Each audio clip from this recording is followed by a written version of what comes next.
Hello, everyone. A great good morning and welcome to my YouTube channel. Dear, today I'm going to tell you a very important topic.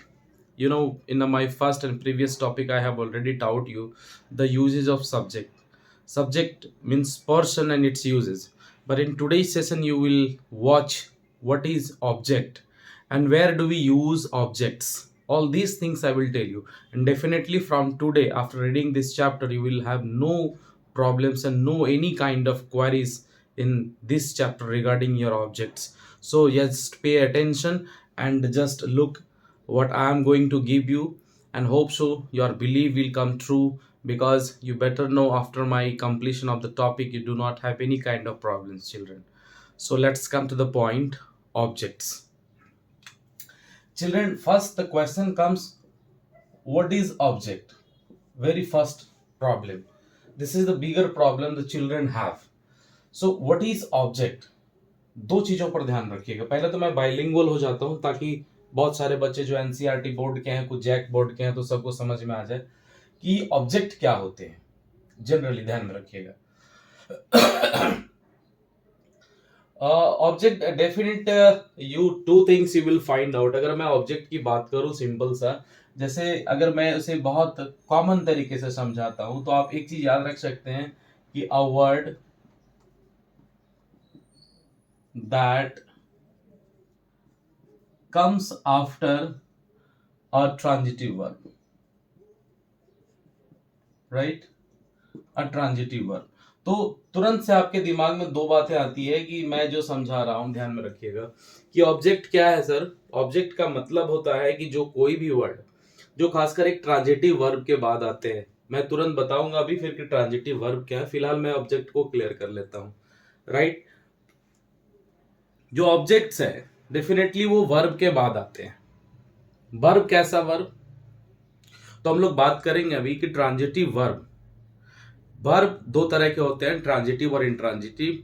वैसे तो verbs के बहुत अलग अलग तरह के यूजेस हैं, लेकिन जिसका जरूरत हमें ऑब्जेक्ट को लेकर के है उसकी हम लोग बात करते हैं। तो दो चीजें आपको ध्यान में समझनी है कि यहाँ पर एक पहला वर्ड आ रहा है जो आपको समझना है कि सर जो वर्ड ट्रांजिटिव वर्ब के बाद आए उसे हम लोग क्या बोलते हैं? ऑब्जेक्ट बोलते हैं। दूसरे केस में आप इसे डिफाइन कर सकते हैं, a word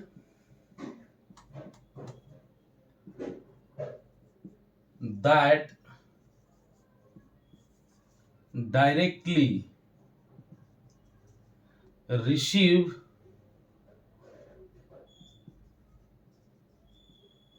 the action and its effect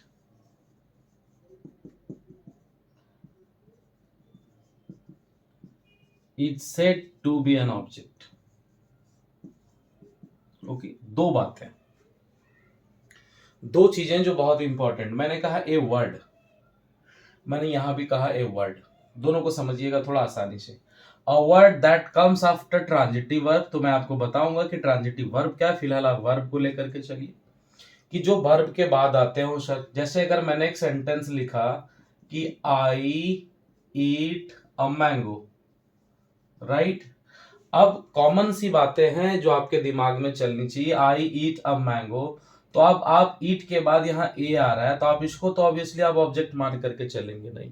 तो आई ईट अ मैंगो। अब ध्यान में रखिएगा कि वर्ब के बाद दो केसेस को आप फॉलो करिएगा, ठीक है? पहला केस क्या होगा? तो पहला केस होगा कि वर्ब के बाद इधर it will be a noun और it will be a pronoun. Okay, so two things you have to follow out there, either noun or pronoun।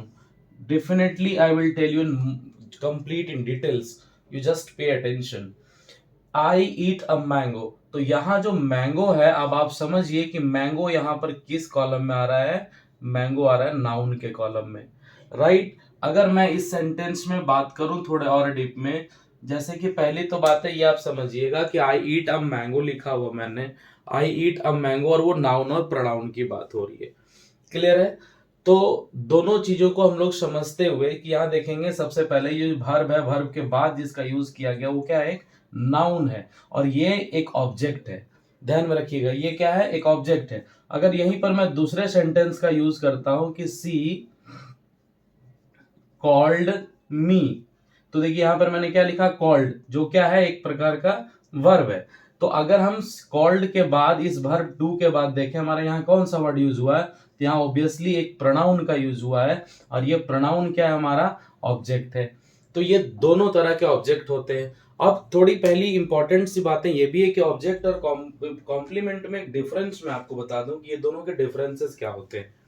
Clear है? कई बार जब हम लोग स्ट्रक्चर लिखते हैं, सेंटेंसेस लिखते हैं, तो हमारे पास इनके यूजेस थोड़े इंपॉर्टेंट तरीके से पता होनी चाहिए, जो कि हमको डिस्टर्ब कर सकता है ज्यादा से ज्यादा। तो सबसे पहले उनके इंपॉर्टेंस को मैं आपको समझा देता हूं। क्लियर है? जैसे एक यूनिवर्सल स्ट्रक्चर है, हाँ, हम लोग पहले यूनिवर्सल स्ट्रक्चर की बात कर लेते हैं। एक यूनिवर्सल स्ट्रक्चर्स में से हमारे पास आते हैं। यूनिवर्सल स्ट्रक्चर का मतलब जब भी हम कोई इंग्लिश सेंटेंस लिखते हैं तो हमें इस स्ट्रक्चर के थ्रू गुजरना पड़ता है, अगर हम उसको फॉलो करेंगे ही करेंगे।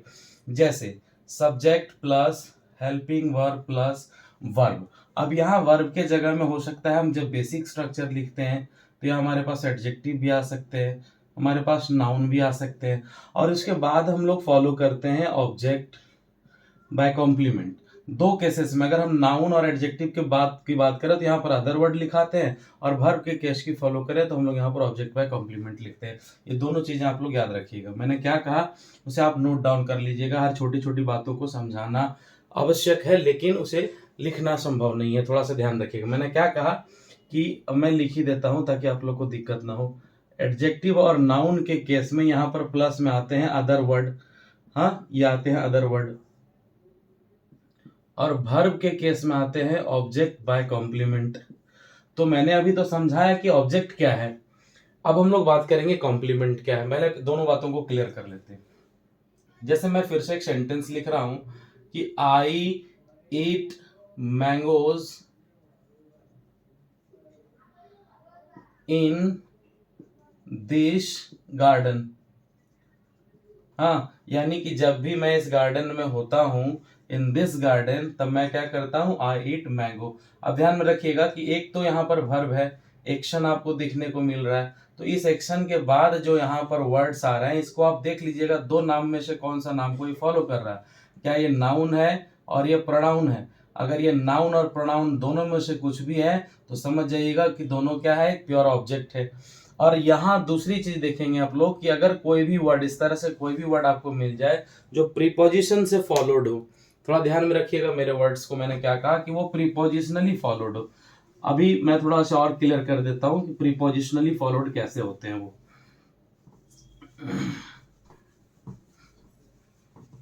पॉइंट पूर्ण रूप से क्लियर होने चाहिए, नहीं तो आप परेशान होंगे। तो सबसे पहले अगर हम लोग बात करें यहाँ पर प्रीपोजिशनली फॉलोड, मतलब जैसे मैंने लिखा कि इन दिस गार्डन, हाँ, थोड़ा समझिएगा। कभी कभी बोला रहेगा कि इन माई पॉकेट, क्लियर है, कभी कभी लिखा रहेगा ऑन द स्टेज। तो आपको एक तरह से दिख रहा है कि ये सब के सब क्या है, प्रीपोजिशनली फॉलोड है। हाँ, तो जो प्रीपोजिशनली फॉलोड होते हैं जनरली हम उसे अपने सेंस में क्या बोलते हैं, तो हम अपने उनसे सेंस में उसे क्या कहते हैं, फ्रेज बोलते हैं। तो जब ये फ्रेजेस के तौर पर यूज करे जाए तो आप समझिएगा कि वो एक कंप्लीट वर्ड है, कॉम्प्लीमेंट है वो। क्लियर ना? उस भाषा को, शब्द को हम लोग क्या बोलते हैं, कॉम्प्लीमेंट बोलते हैं, जो सेंटेंस को संपूर्णतः किसी पंक्चुएशन के साथ क्या करता हो, पूरा करता हो। तो दो चीजें हम समझ गए कि एक ऑब्जेक्ट क्या है और एक समझ गए कि हम कॉम्प्लीमेंट क्या है। ध्यान में रखिएगा कि कॉम्प्लीमेंट क्या है, एक पार्ट ऑफ फ्रेज है।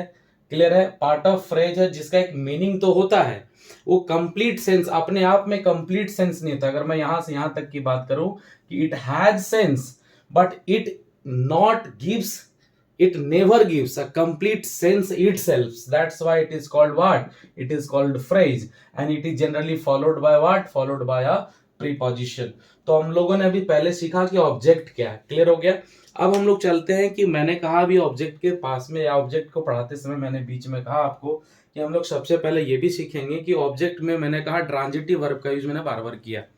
क्लियर है? तो अब मैं आपको ये बता दूं कि पहले वो ट्रांजिटिव वर्ब क्या है और उसका ऑब्जेक्ट्स के साथ रिलेशन क्या है, फिर हम लोग ऑब्जेक्ट्स के कंप्लीट डेफिनेशंस के तौर से उसके कंप्लीट डिटेल और उनके डिवीजन के साथ आगे चलेंगे।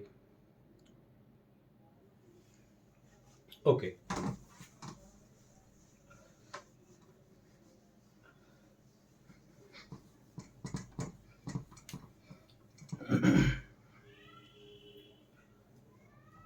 चलिए अब हम लोग इसको थोड़ा अच्छे से समझ लेते हैं।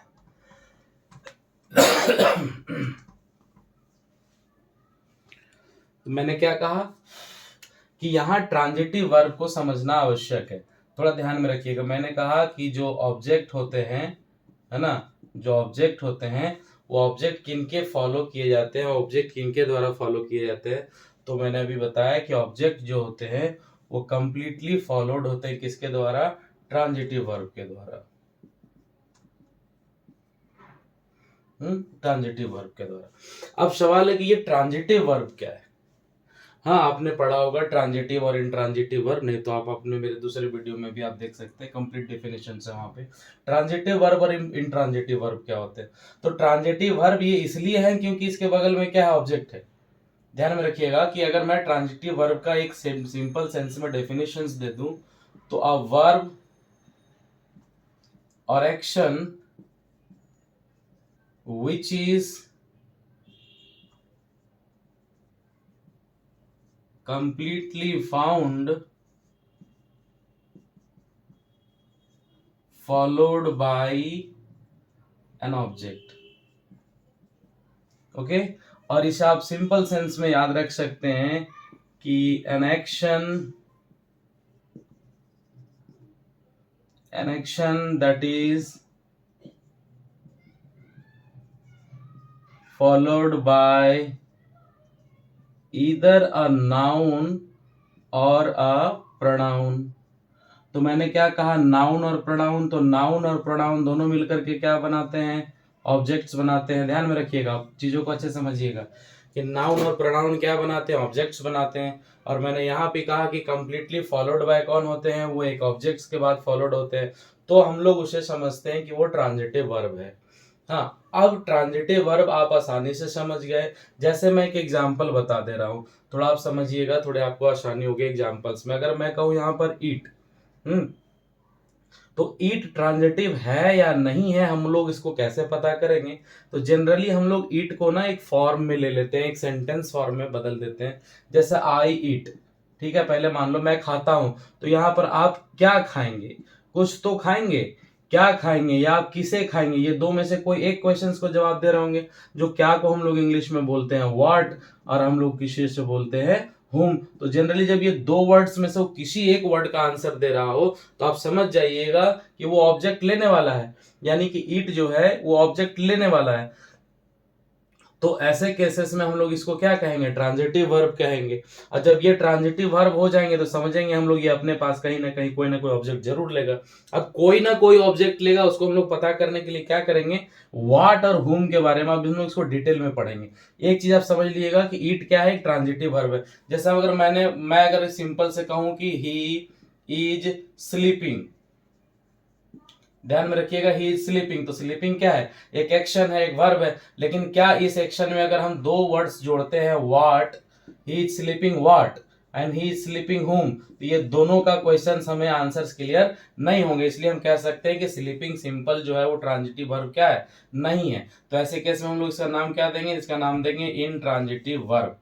क्लियर हो गया। ध्यान में रखिएगा, जो डायरेक्ट कॉम्प्लीमेंट को एक्सेप्ट करता हो वो क्या है, एक इंट्रांजिटिव फॉर्म ऑफ वर्ब है। वो हो सकता है कि वैसे वर्ड्स को आप देख लीजिएगा कि वैसे वर्ड्स जो है, दोनों चीजों को आप ध्यान में रखिएगा कि वैसे वर्ड्स जो, खास करके ईट, अगर मैंने कहा ईट हो गया। अब सिंपल सा मैं बहुत सारे एग्जांपल्स के थ्रू आ जाता हूं ताकि आपको ज्यादा से ज्यादा एग्जांपल होंगे तो ज्यादा आपको समझने में आसानी होगी। जैसे मैं एक सेंटेंस ऊपर से एग्जांपल यहाँ पर लिख देता हूँ ताकि आपको समझने में थोड़ी ज्यादा आसानी होगी। क्लियर है। फॉर एग्जाम्पल, कि मैंने अभी ट्रांजिटिव वर्ब को एग्जाम्पल में करते हुए, पहले आप ना ये सारे नोट्स लिखते जाइएगा, नहीं तो पता चला कि मैं मिटाते गया, आप ध्यान नहीं दे पाए और आपके टॉपिक्स छूट जाएंगे। आप पॉज करके वीडियो को रोक रोक करके आप उसे अच्छे से समझ लीजिएगा। क्लियर है? और विशेष कुछ डाउट हो तो फिर हम आपके पास तो है ही आपके डाउट्स को क्लियर करने के लिए। अब मैंने क्या कहा? अब मैंने कहा कि ट्रांजिटिव वर्ब में थोड़ा सा मैंने कहा कि ट्रांजिटिव वर्ब जो होते हैं, क्लियर है, ट्रांजिटिव वर्ब जो होते हैं इसके क्वेश्चंस को मैं दोनों तरीके से क्लियर कर देना चाहता हूं। जैसे अब ट्रांजिटिव इंट्रांजिटिव आपको खुद से समझ में आ जानी चाहिए। जैसे अगर मैं लिख रहा हूं कि she is selling, she is selling, अगर मैंने एक सेंटेंस लिखा तो आपको पता चल जाएगा सी इज सेलिंग। सेलिंग से तो हमारे पास दो क्वेश्चंस आ सकते हैं कि वो क्या बेच रही है या फिर वो किसे बेच रही है। तो अगर हम लोग बोलेंगे मान लो क्या बेच रही है, तो मैंगो बेच रही है, ठीक है, तो आ गया हमारे पास यहाँ पर मैंगो। मैंगो क्या है? एक नाउन है। डायरेक्ट ध्यान में रखिएगा, नाउन है तो नाउन का मतलब क्या हो गया? ऑब्जेक्ट हो गया। और वह किसे बेच रही है, अगर वो किसे का आंसर दे रही है तो कोई पर्सन हो जाएंगे। तो जहां वो पर्सन हो जाएंगे, जैसे सी इज सेलिंग मी, मान लो वो मुझे बेच रही है, तो मुझे प्रोनाउन भी और पर्सन ध्यान में रखने हैं। खास करके ये पर्सन या पर्सनल प्रोनाउन के बारे में बात करते हैं, तो पर्सन और पर्सनल प्रोनाउन दोनों के बारे में बात करेंगे तो भी ऑब्जेक्ट हो गया। और ये दोनों ऑब्जेक्ट को एक्सेप्ट करा, इसका मतलब ये सेड, ये वर्ब जो है क्या है? वो ट्रांजिटिव है। और ये एक चीज ध्यान रखिएगा कि अगर ये दोनों में से कोई एक्शन वर्ड्स को, ये दोनों क्वेश्चनिंग वर्ड्स को एक्सेप्ट नहीं कर रहा है तो क्या हो गया? वो एक इंट्रांजिटिव वर्ब हो गया। चलिए, आपको इतना ही याद रखना है, विशेष आपको समझ में आ जाएंगे। अब हम लोग चलते हैं इसके बाद कि सर ये जो ऑब्जेक्ट है, खास करके जो ट्रांजिटिव वर्ब के बाद आने वाला जो वर्ड है ऑब्जेक्ट, अभी हम लोग जिसके बारे में बात किए, वो ऑब्जेक्ट कितने सारे, कितने प्रकार के होते हैं या उनके यूजेस कहाँ कहाँ होते हैं। चलिए अब हम लोग उस पर बात कर लेते हैं। मेन टॉपिक है जो हम लोग इसके बारे में डिस्कस कर रहे हैं। हालांकि ये बहुत सारे लोगों को कंफ्यूजन होता है और आप सबकी कंफ्यूजन आज खत्म हो जाएगी। मैंने क्या कहा? मैंने कहा कि ऑब्जेक्ट जो होते हैं वो कितने टाइप्स के होते हैं। तो आप समझिएगा, अभी मैंने बार बार कहा कि ऑब्जेक्ट जो है वो दो प्रकार के होते हैं। एक पहला ऑब्जेक्ट को हम लोग बोलते हैं डायरेक्ट ऑब्जेक्ट, और दूसरा ऑब्जेक्ट को हम लोग बोलते हैं इनडायरेक्ट ऑब्जेक्ट। क्लियर है? डायरेक्ट ऑब्जेक्ट को हम लोग बोलते हैं D1 के नाम से भी जानते हैं और इनडायरेक्ट ऑब्जेक्ट को हम लोग D2 के नाम से भी जानते हैं, ताकि आपको समझ में आ जाए, शॉर्टकट में बातें करें। अब डायरेक्ट ऑब्जेक्ट और इनडायरेक्ट ऑब्जेक्ट अभी आप समझ चुके हैं, बस मैं एक सिंपल सा बात करूंगा, आपको समझ में आ जाएगा। D1 क्या होता है? तो D1 होता है जो नाउन है, noun that comes after, noun that comes after an action in a sentence. Simple, अगर आप बात करेंगे, मैं एक नाउन की बात कर रहा हूं, वो नाउन जो वर्ब के बाद आते हैं, किसी भी एक्शन के बाद आते हैं, वो हम लोग D1 कहलाएंगे, और वही हमारे क्या होता है? डायरेक्ट ऑब्जेक्ट होते हैं। अब इनडायरेक्ट ऑब्जेक्ट की हम लोग बात करें तो ध्यान में रखिएगा, यहाँ पर हम लोग नाउन की जगह में सिर्फ ये पर्सन या प्रोनाउन लिख देते हैं। प्रोनाउन और पर्सन, पर्सन और pronoun that comes after, that comes after an action in any sentence, in any sentence, that is what? So that is, children, that is simple D2। अब दोनों चीजों को याद रखिएगा। अगर मैं एक फॉर्मेशन बना दूं सेंटेंसेस के, मैंने क्या कहा पहले समझिए। मैंने कहा डायरेक्ट ऑब्जेक्ट क्या है? जो D1 है। D1 क्या है? वो एक नाउन है, सिंपल समझिएगा। मैंने कहा इनडायरेक्ट ऑब्जेक्ट, इसका नाम क्या दिया? D2। और D2 क्या है? वो एक पर्सन है या फिर वो क्या है? प्रोनाउन है। जैसे एक सेंटेंस में हम लोग दोनों फाइंड कर सकते हैं। जैसे हम लोग कह सकते हैं कि ही offered me a cup of T. Okay children, कि उन्होंने मुझे ऑफर किया। मैं ध्यान रखिएगा, सेंटेंस को आपको समझाने जा रहा हूं। ऑफर, तो ऑफर क्या हो गया हमारा? यहाँ पे ऑफर हो गया हमारा एक्शन। अब क्या ऑफर किया है? पहले क्या ऑफर किया? व्हाट। अगर हम एक्शन से पहला सवाल करेंगे व्हाट, हाँ, अब मैं डायरेक्ट यहां से भी आप पता कर सकते हैं कि उन्होंने क्या ऑफर किया। तो ऑफर क्या किया? Cup of T. तो कप ऑफ टी क्या हो गया? नाउन। और किसको ऑफर किया? तो दूसरा क्वेश्चन हमारा यहाँ पर मिल जा रहा है, हुम। और ये हमारा हुम का पर्सन का आंसर दे रहा है, और ये किसका आंसर दे रहा है? व्हाट का दे रहा है। तो जो व्हाट का आंसर देता हो वो डायरेक्ट कौन है? नाउन है। जो हुम का दे रहा है वो कौन है? डायरेक्ट, तो पर्सन है। अब आप इसी से समझ सकते हैं कि जो पर्सन है वो क्या? इनडायरेक्ट ऑब्जेक्ट है, और जो नाउन है वो सिंपल क्या है हमारा? डायरेक्ट ऑब्जेक्ट है। दोनों समझ लीजिए। अब इसमें एक बात है जो बहुत ज्यादा आपको ध्यान में रखने की आवश्यकता है इन दोनों चीजों में से, ये कि हमेशा जो किसी भी सेंटेंस में अगर लिखा रहेगा एक छोटा सा स्ट्रक्चर के तौर पर आप उसको याद रख सकते हैं, subject plus helping verb plus verb plus D2 plus D1। जब मैं इसको थोड़ा और क्लियर कर देता हूं ताकि आपको आगे कभी जाकर के प्रॉब्लम ना हो। लेकिन फिलहाल उम्मीद है कि आपको D1 और D2 का डिफरेंसेस पता चल गया होगा, डायरेक्ट ऑब्जेक्ट क्या है, इनडायरेक्ट ऑब्जेक्ट क्या है, आपको ये बहुत अच्छे तरीके से पता चल गया होगा। मैं थोड़ा इसे और डिटेल में जाता हूं कि इसके यूजेस कब करेंगे और कैसे करेंगे। क्लियर है? तो इसके यूजेस मैं आपको थोड़ा समझा देता हूं। अब उसके बाद हम लोग, चूंकि मैं पहले ही बता चुका हूं बच्चों आप सबको कि आपके जो टॉपिक होंगे वो आपके स्टेप वाइज स्टेप मेंशन होंगे, ताकि मान लो आज हमने नाउन पढ़ा, कल हम प्रोनाउन पढ़ेंगे, या फिर अगर मैं आज सब्जेक्ट समझाया तो कल ऑब्जेक्ट समझाएंगे, परसों हेल्पिंग वर्ब का सिर्फ फंक्शन समझाएंगे।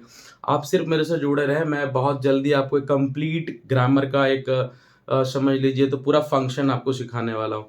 चलिए आगे फिलहाल सीख लेते हैं उसको। मैंने कहा कि how to use D1 and D2, इसको थोड़ा समझिएगा। हालांकि इसके कोई बहुत इंपॉर्टेंट रूल नहीं है, लेकिन बहुत आवश्यक है इनको समझना। जैसे हम एक स्ट्रक्चर लिख देते हैं, subject plus verb plus D1 plus D2 plus object, sorry D1 plus D2, मैं इतना ही तक रखता हूँ। क्लियर है आपको समझने के लिए, ताकि आप यहाँ के बाद आगे समझ सके। मैंने दो बातें कहा, एक यहाँ डायरेक्ट मैंने D1 लिख दिया, मैंने यहाँ पर D2 लिख दिया। दोनों चीजों को आप समझिएगा, एक मैंने क्या किया, डायरेक्ट D1 कर दिया, एक D2 कर दिया। तो सबसे पहले चीज इसका मतलब आप ये समझिएगा, ये आप इसे बच्चे के समान भी याद रख सकते हैं कि अगर हम लोग 1 और 2 को देख रहे हैं, ध्यान में देखिएगा, ये D1 है, ये क्या है, D2 है। यानी कि यहाँ पर क्या आएगा, नाउन आएगा, यहाँ पर क्या आएगा, पर्सन या प्रोनाउन आएगा। मैं दोनों बातें समझा रहा हूँ आपको, थोड़ा अच्छे से समझिएगा बच्चा। चाहे जो कुछ भी हो, जितने लोगों के भी है डाउट, सारे डाउट क्लियर हो जाएंगे। यहाँ पर क्या है, नाउन है, और यहाँ पर क्या है, प्रोनाउन है। अब सिंपल सा चीज है, अगर हम इस तरीके से चलते हैं तो ग्रामेटिकली हमारा रॉन्ग है।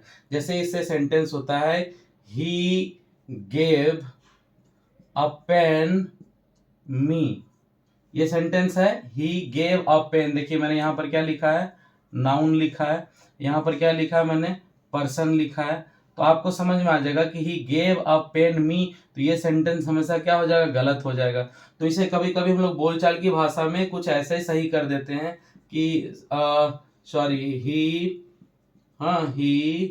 Gave a pen to me, हम यहाँ पर टू जोड़ करके हम कभी कभी इसे सही कर देते हैं। हालांकि रीजन ये होता है कि हम किसी भी सेंटेंस में, आप ध्यान में रखिएगा कि मैंने एक सेंटेंस को दो तरीके से इसलिए बताया क्योंकि आप हालांकि इसे बोलचाल की भाषा में सही मान सकते हैं, लेकिन ये सेंटेंस सही कभी होंगे नहीं। तो हम लोग क्या करेंगे, इस सेंटेंस को परफेक्टली करेक्ट करने के लिए हम लोग ऐसे लिखना होगा कि he gave me a pen, क्योंकि हमें सबसे पहले नाउन है ना, नाउन के तुरंत बगल में हमको क्या लिखना है, तो नाउन के तुरंत बगल में हमको लिखना है पर्सन, या फिर हमको लिखना है प्रोनाउन। यानी पर्सन और प्रोनाउन दोनों ही क्या कहलाते हैं, तो दोनों ही कहलाते हैं हमारा क्या, D2। तो हमारे लिए सबसे पहले D2 आएगा। अब उसके बाद हमारे पास क्या आएगा यहाँ पर, तो उसके बाद हमारे पास आएगा नाउन, और नाउन को दूसरे केस में हम लोग क्या बोलते हैं, D1। यानी याद रखिएगा कि किसी भी सेंटेंस में हमको बाद में D1 का यूज करना है, पहले हमको क्या करना है, D2 का यूज करना है। D2 बोले तो हमारे लिए पर्सन या फिर प्रोनाउन, और D1 का मतलब क्या होता है, नाउन होता है। अब चिल्ड्रन आप सबको मैं एक साथ बताना चाहता हूं कि आप इस टॉपिक को एक बार दो बार जितने पॉज कर करके देखिएगा, इसके नोट्स बनाइएगा। उम्मीद है आपको इससे किसी भी प्रकार का कोई भी प्रॉब्लम नहीं होगा। और सबसे बड़ी बात ये कि टॉपिक एक दूसरे से कंसर्न्ड होते हैं, तो आप लोग ना सभी चीज़ों को रेगुलर देखते जाइएगा। उम्मीद है आपके सारे प्रॉब्लम सोल्व हो जाएंगे। आज मैंने D1 और D2 यानी कि डायरेक्ट और इनडायरेक्ट ऑब्जेक्ट को बताया, साथ ही नटसल में मैंने छोटे से तरीके से आपको ये भी समझा दिया कि ट्रांजिटिव क्या होते हैं, इंट्रांजिटिव क्या होते हैं, उनके फॉर्मेशंस मैंने आपको बताए। और अगर आप इसे बहुत अच्छे तरीके से देखेंगे, आप उम्मीद है आप मेरे बातों से समझ जाएंगे। समझने के बाद आपको ऐसे टॉपिक में किसी भी प्रकार के या कभी भी आपको कोई प्रॉब्लम नहीं होगी। अगर आपको कभी कुछ प्रॉब्लम होते हैं तो आप मुझे डायरेक्ट कांटेक्ट कर सकते हैं, या फिर आप कमेंट बॉक्स में लिख सकते हैं कि सर मैसेज इस पार्ट में प्रॉब्लम हो रही, मैं उसे तुरंत उसका सॉल्यूशन वहां पर दूंगा। मिलता है अगले वीडियो में, आज तक के लिए इतना ही। Thank you very much children, thank you very much.